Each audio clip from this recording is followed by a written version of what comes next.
Welcome to this webinar on management of low birth weight neonates. Objectives of this webinar are to understand types and causes of low birth weight, to learn how to differentiate preterm and term low birth weight neonates, to recognize problems which these babies are likely to face, and to learn the principles of management. Of about 140 million babies born worldwide, 20 million are low birth weight, that is about 1 in every 7 neonates. With about one-third babies born low birth weight, prevalence in South Asia, including India, is almost double. Low birth weight babies are at much greater risk of death than their normal birth weight counterparts. All neonatal deaths worldwide, about 80% occur in low birth weight neonates. Low birth weight is also an important cause of malnutrition resulting in wasting and stunting later in childhood. After conception, maximum weight gain in the fetus occurs during the third trimester of pregnancy. Neonates born at term gestation have a mean birth weight of 3 to 3.5 kg depending on gestation at birth. However, a baby may be born preterm before reaching the destined weight. Such kind of low birth weight babies are called preterm low birth weight babies. On the other hand, a baby may be born at term gestation but still be of low birth weight. This occurs due to certain reasons like poor nutrient supply across the placenta or other maternal or fetal reasons which we will discuss shortly. Such low birth weight babies can be said to have suffered from intrauterine growth restriction and are called term low birth weight neonates. Even a preterm low birth weight baby may have suffered from intrauterine growth restriction, thus having the double jeopardy of both preterm birth and growth restriction. The distribution of different types of low birth weight babies varies in different parts of the world. Most low birth weight babies are born in India and South Asia, where about 50% of low birth weight babies comprise of those born at term gestation but with IUGR. On the other hand, in developed countries or even in some African countries with high incidence of malaria and adolescent pregnancies, most of low birth weight births are due to preterm delivery. Most important risk factor of preterm birth is a previous preterm birth. Other biological or social factors which increase the risk of preterm birth include maternal malnutrition indicated by low maternal pre-pregnancy weight or body mass index, adolescent pregnancy, multiple pregnancies, some of which are due to assisted conception, cervical incompetence, antepartum hemorrhage, and acute systemic illness like malaria.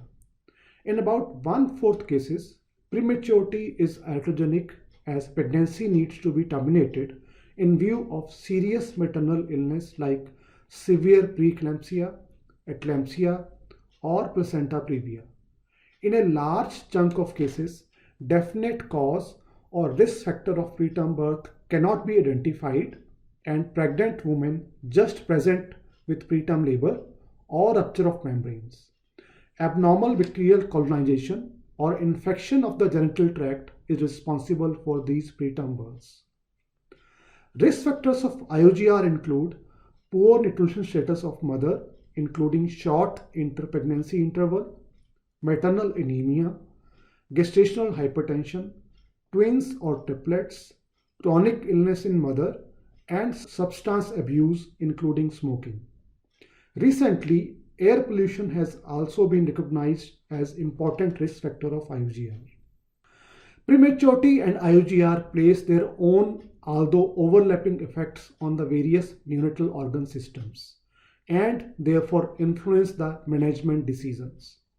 Therefore, it is important to identify whether a low birth weight neonate is preterm and or has suffered from IUGR. Easiest way to know this is if gestation at birth is known accurately, either from a sure date of last menstrual period or a first trimester ultrasound. Then the weight of the baby can be plotted on a size at birth chart like intergrowth chart or Fenton chart to identify the weight centile.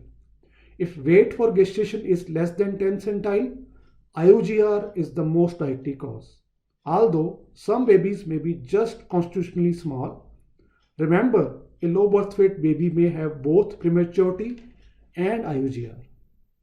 However, if accurate gestation is not known, physical examination of baby needs to be conducted to assess gestation at birth. One can use new Ballard score within the first 3 days of birth to assign a gestation with an error of 2 weeks. This assessed gestation can then be used to plot baby's weight on the size at birth chart. Physical examination can also give clues to whether a neonate has suffered from IUGR. As the severity of growth restriction increases, following physical features appear and become prominent: loss of scalp hair, thinned out cheeks due to loss of brown fat, loose skin folds in neck, arms, back, and legs, and loss of subcutaneous tissue all over the body. Now let's look at morbidities seen in low birth weight babies. Preterm low birth weight babies are born with immature organ systems, and this manifests in first days of life as respiratory distress syndrome, hyperbilirubinemia, apnea, and feeding difficulties. These babies are at increased risk of hypothermia due to various factors which you will learn in the class on hypothermia. Very importantly, preterm births have immature immune system and are therefore at greater risk of acquiring infection from their environment. Although this risk is increased throughout infancy, it is most during the neonatal period, and we need to maintain hygiene and asepsis to prevent infections. Risk of all these morbidities increases as the gestation at birth decreases. Some serious morbidities like bronchopulmonary dysplasia and retinopathy of prematurity seen later in the neonatal period are seen most commonly in very preterm neonates. As they are deprived of oxygen and nutrient supply in the intrauterine life, IUGR babies find it difficult to bear the stress of labor and making the transition to postnatal life. Therefore, these babies have increased risk of birth asphyxia, meconium aspiration syndrome, and hypoglycemia. These babies are also at risk of hypothermia, polycythemia, and infections. Risk of these morbidities increases as severity of IUGR increases. Babies with birth weight less than third centile are labeled as having severe IUGR are at the greatest risk. Principles of management of low birth weight babies include preparing before anticipated birth of a preterm or growth restricted neonate, selecting appropriate level of health facility where such baby should be born and cared for, optimizing resuscitation, and monitoring for prevention or early detection and treatment of morbidities and their complications. Participation of family in decision making and provision of care is of paramount importance. Low birth weight neonates at greatest risk of death and illness include those born at less than 32 weeks of gestation, with birth weight less than 1.5 kg or weight less than third centile for gestation, presence of serious illness in mother which increases the risk of birth asphyxia, and presence of a major malformation. However, neonates born at 32 to 36 weeks of gestation, birth weight 1.5 to 2.5 kg or moderate IUGR constitute about 85% of low birth weight babies and can be cared for in a district hospital with SNCU. Neonates born at less than 32 weeks of gestation with birth weight less than 1.5 kg, severe IUGR, and those with malformations should be ideally be born at cared for at tertiary care hospitals with an NICU facility. Women with threatened preterm birth between 24 and 34 weeks of gestation should receive a course of dexamethasone Use of antenatal steroids is one of the most effective yet low-cost method to prevent neonatal morbidity. Preterm neonates are at greater risk of birth asphyxia than their term counterparts due to presence of various maternal complications which place the fetus at disadvantage and due to immaturity of respiratory center of brain, of lungs and weak respiratory muscles. Inappropriate resuscitation at birth can lead to increased risk of hypothermia, pneumothorax and brain hemorrhage. As preterm babies may need greater support at birth, more preparations need to be done. The team attending the birth should be well trained and an additional trained person may be present in case of very preterm birth. Hypothermia should be prevented actively by receiving the baby in a plastic wrap and using additional warming devices. One should be prepared to provide respiratory support if distress develops soon after birth. So, the team attending should be well trained and should have all the supplies needed for intubation, administering surfactant and starting CPAP. It is important to remember that birth is a procedure-intensive period and it is important to follow all asepsis precautions including hand hygiene and use of sterilized resuscitation equipment. Neonates with following conditions need admission to SNCU or NICU. Gestation less than 34 weeks, severe IUGR, need of bag and mask ventilation for more than 30 seconds at birth, respiratory distress, and any other illness detected during monitoring. After birth, preterm neonates, whether with mother or admitted in SNCU or NICU, should be monitored for vitals, respiratory distress, and blood sugar. PCV should also be monitored during the first 48 hours of age in low birth weight neonates with IUGR. Feeding and fluid therapy are an important component of low birth weight baby care, and these aspects will be dealt in a separate webinar. Beyond resuscitation, while a low birth weight neonate is being cared for, hypothermia should be prevented by maintaining a warm chain. If admitted in SNCU or NICU, baby should be placed under radiant warmer or in an incubator.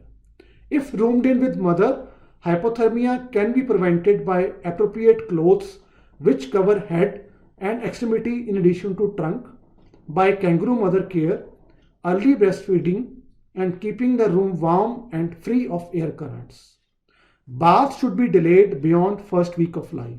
These principles should be adhered to while transporting neonates within the hospital or outside hospital to home or another hospital. As mentioned earlier, family has important role to play in the care of low birth weight neonates.